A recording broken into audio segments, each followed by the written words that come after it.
saludamos a los amigos del tercer Festival Intercultural de las Relaciones Checo-Mexicanas. No se les olvide suscribirse a nuestro canal para más actividades. Aquí está. Y hoy les traemos esta plática.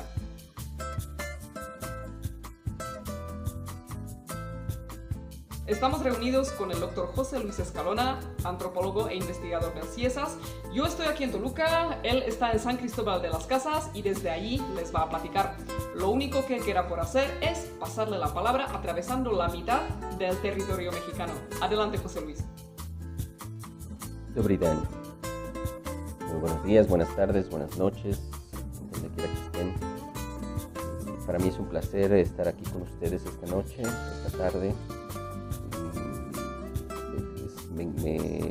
Soy un enamorado de las relaciones entre México y República Checa y debido a mi trabajo de investigador, de científico social, estuve y he estado en contacto con colegas de la República Checa y además tuve la oportunidad de visitar museos y archivos en ese país y conocer un poco de la historia también de la República Checa, de nuestras múltiples relaciones a través de mucho tiempo. Ahora les voy a hablar solamente de una de las diversas aventuras que he tenido en este contacto y en este intercambio, y que me parece muy adecuada además para esta feria de intercambio entre México y República Checa. Les voy a hablar de un checo que estuvo viviendo en México, que vino muchas veces a nuestro país, un poco antes de la Revolución Mexicana y un poco después de la Revolución Mexicana, y que conoció profundamente nuestro país, aprendió la lengua, viajó por muchos lugares, conoció a muchas personas y tuvo la oportunidad así de, palpar lo que era México en esa época. Y nos dejó, afortunadamente, sus notas plasmadas en diversos documentos y en particular un libro que él escribió más o menos en los años 20, a mediados de los años 20, entre sus visitas de 1924, 25, 26 y varios años después, que estuvo revisándolo, corrigiéndolo. Hay varias versiones de ese libro transcritas a máquina con diversos materiales, entre ellos muchas fotografías y muchos otros documentos, boletos de teatro, tickets de autobús, del tren, folletos que iba encontrando y colectando, en fin, muchísimas cosas que hacen de su aventura todo un acervo completo. Parte de ese acervo lo tradujo justamente en este libro, que se llama Present Day Lexicon. Está escrito en inglés porque así lo escribió él originalmente. Él, en ese momento que lo escribió, él era profesor en una universidad en los Estados Unidos, en Chicago, y había pasado ya mucho tiempo en los Estados Unidos. Además de que hablaba perfectamente inglés, hablaba checo por su nacimiento y por su formación primera, también hablaba alemán. Después aprendió muchísimas otras lenguas. Ni siquiera creo que tengo la lista completa yo a la mano, y entre ellos, por ejemplo, hablaba árabe, era traductor del árabe también, y aprendió japonés porque estuvo haciendo una estancia bastante larga también en Japón, además de que visitó Egipto, hizo muchos viajes por el mundo, dio la vuelta al mundo, ¿no? Por el recorrido que hizo, pudo dar la vuelta al globo. Y bueno, en uno de sus múltiples viajes vino a México, y a México le dedicó una parte bien importante de su escrito, de sus obras, a tal grado que quiso escribir este libro sobre México. El libro es un libro de viajes, es un libro de viaje, pero es un libro de viaje de alguien muy informado de historia, de la geografía nacional, de las fuentes, de las discusiones intelectuales, y también del habla popular, porque como sabía hablar español, había aprendido muy bien en sus visitas previas, y porque aprendió a hablar español leyendo documentos y haciendo trabajo, Entonces podía disfrutar también de eso, de meterse a cualquier rincón, a cualquier lugar, platicar con toda la gente, discutir y aprender mucho. Entonces es un libro fresco en ese sentido, ¿no? Nos ofrece una narrativa muy amena, muy humana, mezclada con información histórica, mezclada con información de reflexión sobre la historia mexicana en largo plazo. Y también sobre acontecimientos políticos y acontecimientos filosóficos incluso, ¿no? Que llega a proponer en algunas páginas algunas reflexiones muy interesantes de una ética universal que él estaba planteando. Pero bueno, el libro, en su parte más como relato de viaje, es realmente muy divertido. Es una época convulsa en México, con muchas dificultades, todavía con muchos resabios de la Revolución Mexicana y muchos conatos de conflicto, ¿no? En las elecciones de la época de 1924. Y él vive todo eso metiéndose a las iglesias, metiéndose a las plazas, yendo con la gente, comiendo con ellos y captando las pláticas, las charlas cotidianas, los chismes más inmediatos.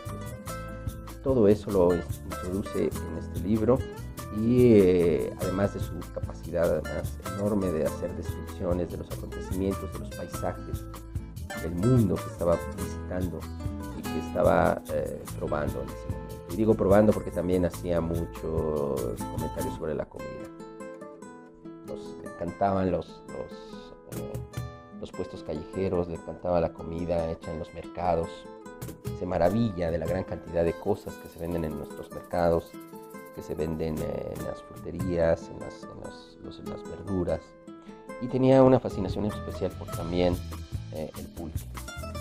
Por eso es que la plática se refiere a esta experiencia, ¿no? Él describe a lo largo del libro cómo el pulque aparece en muchos lugares del país, especialmente en el centro de México, como la bebida más popular. Hay pulquerías por todos lados, la gente consume el pulque porque es muy barato y porque es muy sabroso, claro, y porque es como la bebida acostumbrada del pueblo, del trabajador del campo, del trabajador de la ciudad, que aparte de comer tortillas y de comer frijoles y de comer muchas otras cosas, frutas frescas, vegetales, tiene el gusto por el pulque diario, pulque frecuentemente, ¿no? Y entonces él describe todas estas sensaciones, le parece fascinante que se pueda hacer una bebida de este tipo, una bebida fermentada a partir de un cactus. En varios textos de viajeros checos en México, hay algunos temas que son muy recurrentes. Uno de ellos es justamente el de los cactus. Los cactus ejercen una fascinación muy especial, ¿no? Y especialmente los cactus que se comen, que también son algo muy particular en la cocina mexicana, ¿no? Entonces describe estas experiencias culinarias, las describe con mucho detalle. Se mete a los mercados. Tenemos un par de narraciones bien interesantes. Una de ellas es sobre el mercado de la Merced, que como ustedes saben en la Ciudad de México es un centro bien importante de comercio, de grandes cantidades de mercaderías para toda la Ciudad de México, y que lamentablemente ha sufrido muchos incendios. Por eso es que es tan importante conocer las descripciones como la de Nickel en los años 20. Alois Jarnico, creo que no había dicho el nombre completo del autor. Y el sabor con el que describe la arquitectura, una arquitectura ahora perdida, como les digo, porque el mercado ha cambiado mucho. Él hablaba de una fuente morisca en el centro del mercado, por ejemplo. También nos habla de otra cosa interesante, son el mercado del volador.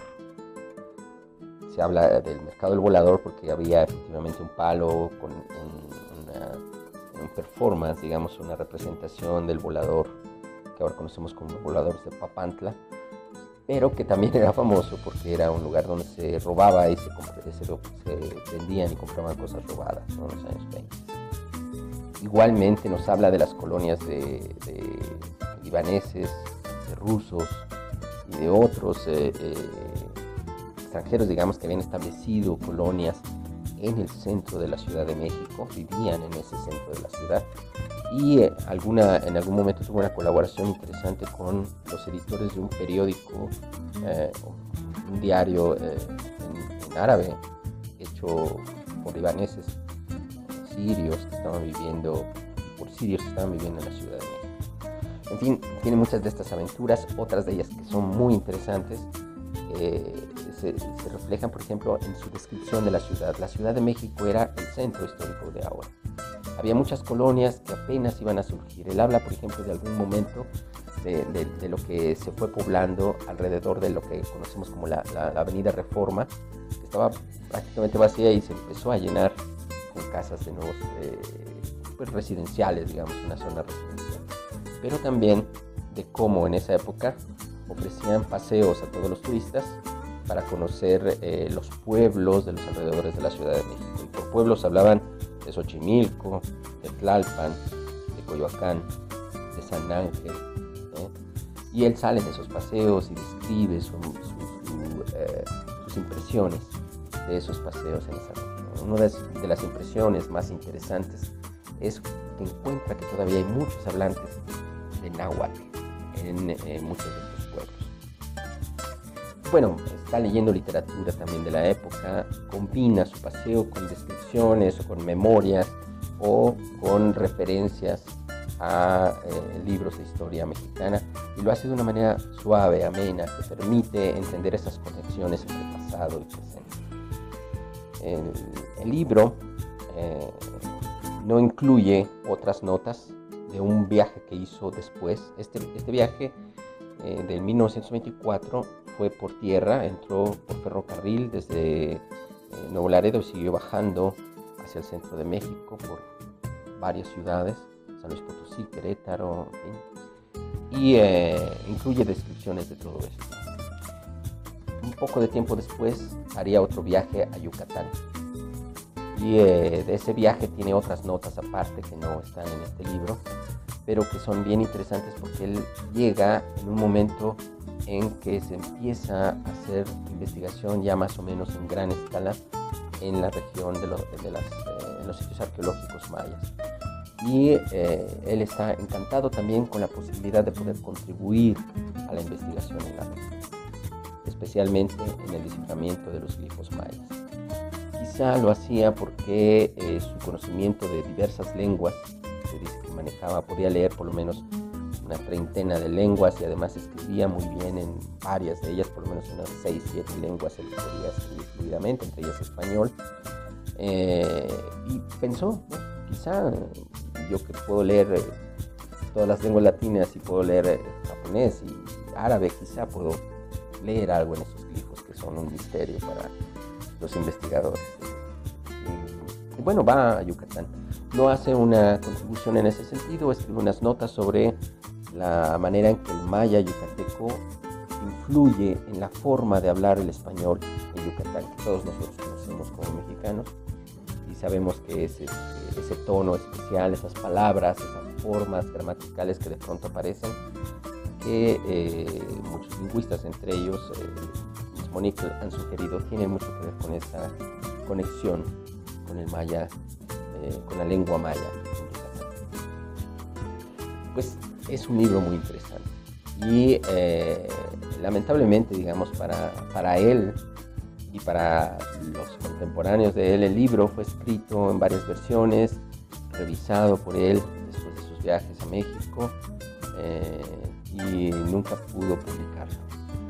Lo presentó en inglés en algunos editores en los Estados Unidos, no hubo interés, y entonces decidió llevarse todos sus materiales a la República Checa. Viajó a Europa, llegó hasta República Checa, contactó a algunos amigos que tenía en un museo en ese momento, parte del Museo Nacional, el Museo Naprastek, y buscó que fuera justamente esta institución quien publicara el libro. Lamentablemente empezó pocos años después la ocupación nazi, después vino la ocupación soviética al finalizar la Segunda Guerra Mundial, y los archivos se quedaron guardados. Él muere en el 58, me parece, en 1958, y todo su material, o la mayor parte de su material, se quedó guardado en los archivos del Museo Nacional en Praga, en ese momento Checoslovaquia. Fue hasta 2013 que el profesor Josef Jenka, un conocedor de la obra de Nickel, que tenía interés sobre todo en su trabajo de traducción del árabe al español, encontró los documentos y, para sorpresa de muchos, encontró mucha documentación sobre sus visitas a México, sobre sus contactos con la colonia checa en México. Tiene un libro escrito sobre la colonia checa en México, está en checo, pero no está publicado tampoco. Y este libro, que relata su viaje y su visión de México en los años 20.